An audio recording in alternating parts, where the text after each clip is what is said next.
Hello everyone and welcome back to this channel. Today we are looking at all the LJN games on the Super Nintendo and we're going to be ranking them. There are 15 games for the Super Nintendo. Last time we ranked all the LJN for the NES and we had some really good ones. I know a lot of people say this company is real bad, but you do get some decent ones here and there. I didn't have anything past a B in the last one, and let's see if we get anything past a B in this one. And if you're new to this channel, don't forget to hit the like and subscribe button as it helps us the channel grow, and don't forget to hit the notification button for all future videos. So let's begin. The Incredible Crash Dummies. Back in the day, the Crash Dummies had their own cartoon tours, and they had a NES game which I really didn't like too much, but its gameplay is completely different from the NES version. The Incredible Crash Dummies is a side-scrolling action game, and the player must complete levels and overcome obstacles. In this version, every time you get hit, you lose a body part, and that is your life meter. I think that's actually pretty cool. This game was a lot better than the NES version, and I did have some fun with this. We're going to give this one a C. NBA All-Star Challenge. This game offers the chance to compete in a one-on-one basketball game with NBA superstars like Michael Jordan, David Robinson, Larry Bird, and Patrick Ewing. Every mode is multiplayer capability in addition to being selectable for single-player gameplay. Player modes available to the player includes Horse, a free thrown tournament, a shooting contest involving 3-point shots, and a tournament where one NBA player will take on other NBA players for the ultimate prize. But sports games back then, I really just don't care for them too much. But this one, I didn't have much fun with this one, so I'm gonna give this a D. NFL Quarterback Club. In 1984, NFL Quarterback Club was released on a Super Nintendo. The main appeal about this game is that it offers 3 different types of modes to play in. Make it more like 3 games in one. Up to 4 different players can play at the same time. The game takes its name from the Quarterback Challenge. Players can choose from more than 12 of the NFL premier quarterbacks to take part in the competition.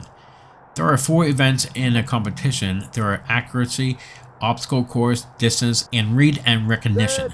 I didn't have too much fun with this game. I'm gonna give this a D. Roger Clemens MVP Baseball. The game features 26 teams to use, and none of them are the Major League Baseball teams. There is an expedition mode, a regular season mode consisting of 162 games. The game allows players to save their career progress by giving them a password. And I didn't really have too much fun with this game. I didn't like it. I'm gonna give this a D.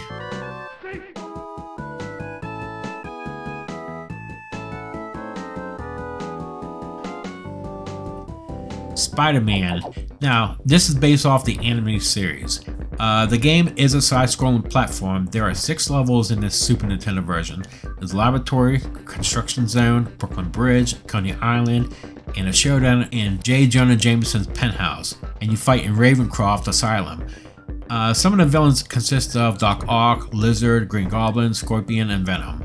The controls does take some getting used to, but once you do get used to them, it's really not a bad game, and I enjoyed this as a kid and I still enjoy this today. I'm gonna give this a B.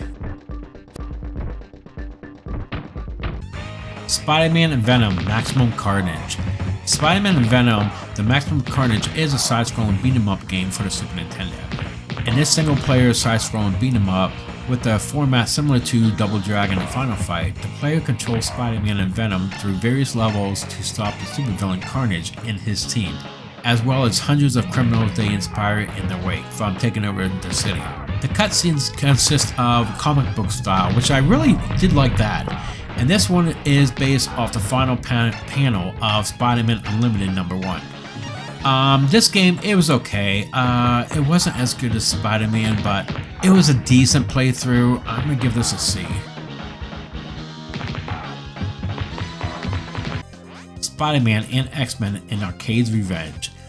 You start out as Spider-Man, then you choose who you want to play as. There's Spider-Man, Wolverine, Cyclops, Storm, and Gambit.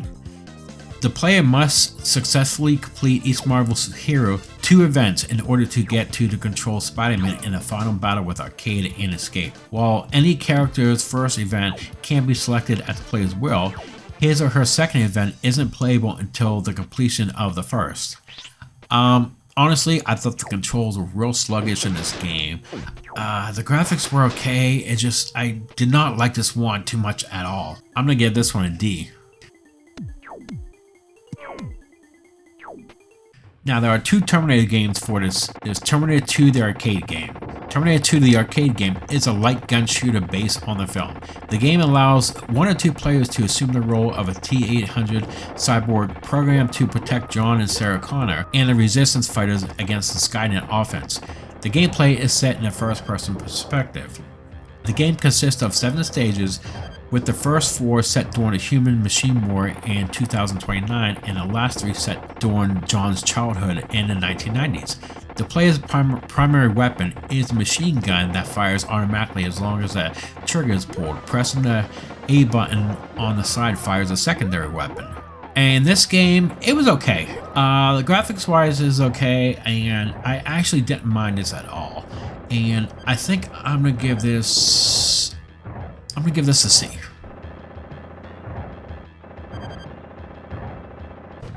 Now, Terminator 2 Judgment Day. This game is a side-scrolling action game in which the player takes control of the T-800 Terminator. Levels are based on 8 locations from the film, including a truck stop, John Connor's house, a shopping mall, a mental hospital, the house of Miles Dyson, the Cyberdyne systems. The final level is in a battle between the T-800 and the T-1000 Steel Mill. And this game really wasn't that good at all. Yeah, I did not care for this one. I didn't like it as a kid, and I'm not liking it too much now. The controls are real sluggish on here. The graphics, they really don't look that good, and I'm gonna give this an F.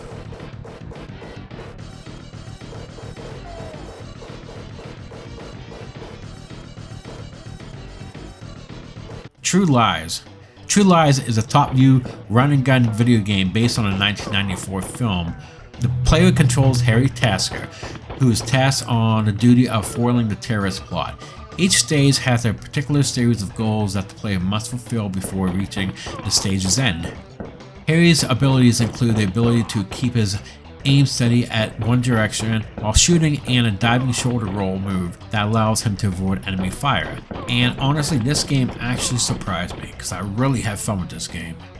I thought the graphics were decent. They had nice little cutscenes from the movie, and I thought the gameplay was really good. I never played this really as a kid, and I just played this not that long ago, and I really enjoyed this, and I'm gonna give this an A. Warlock. Warlock is a side-scrolling action game based on a 1989 film series. As a druid, the player is armed with 7 different spells that will aid him in battle against the warlock. Up to 255 spells of a certain kind can be carried, although the status bar are only shown up to 9. This was okay. I mean, it wasn't great, I don't think. Honestly, I don't know. I don't know. It was okay. Do I give it a C or? I'm gonna give this a D. No, I would give it a C. Wolverine, Adamantium Rage. Wolverine is a platformer action video game released for the Super Nintendo in 1994. This game is an action-adventure platformer, and the player guides Wolverine through large multi-floored levels, attacking enemies and solving puzzles to give him access to new areas. The Super NES version requires a set number of enemies to be sure before entering to the next area is granted. And this was okay. It wasn't bad. I did have fun with this, and I'm gonna give this a C.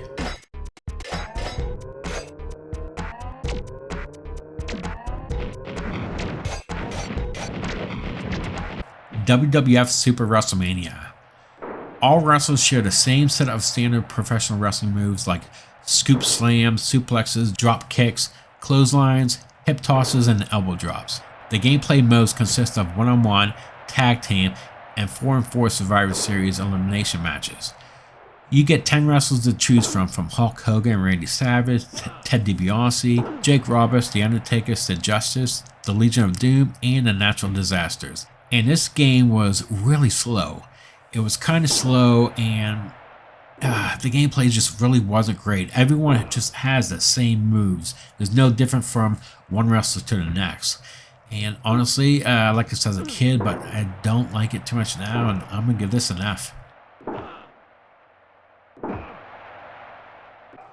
WWF Royal Rumble.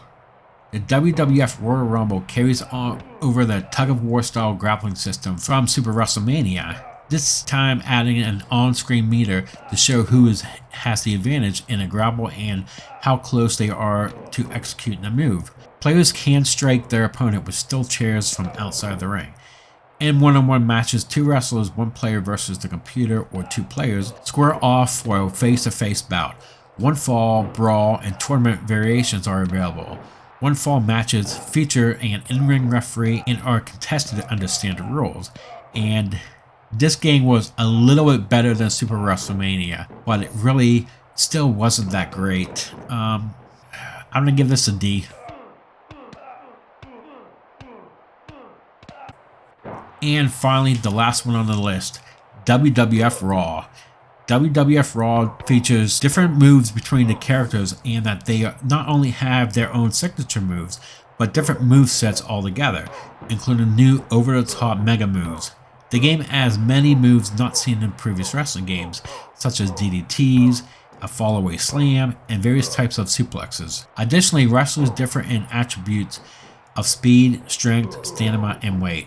Some of the wrestlers are Bret Hart, Owen Hart, Yokozuna, The Undertaker, 123 Kid, Razor Ramon, and Lex Luger.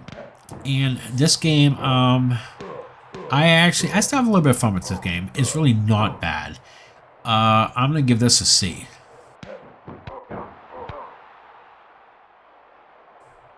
And there you have it, all the LJN games for the Super Nintendo. Still, there's no S ranks in here. We did have an A, which is True Lies, and okay, well that will do it for this ranking video. And hopefully you guys enjoy this, because I'm having a blast making these, and I'm going to try to do these once a month. We will see how that works out, and if I don't, they'll be coming out every 2 months. Let me know in the comments below what you think, what you would do different in these rankings, or what would you rank these games. Until next time, peace out.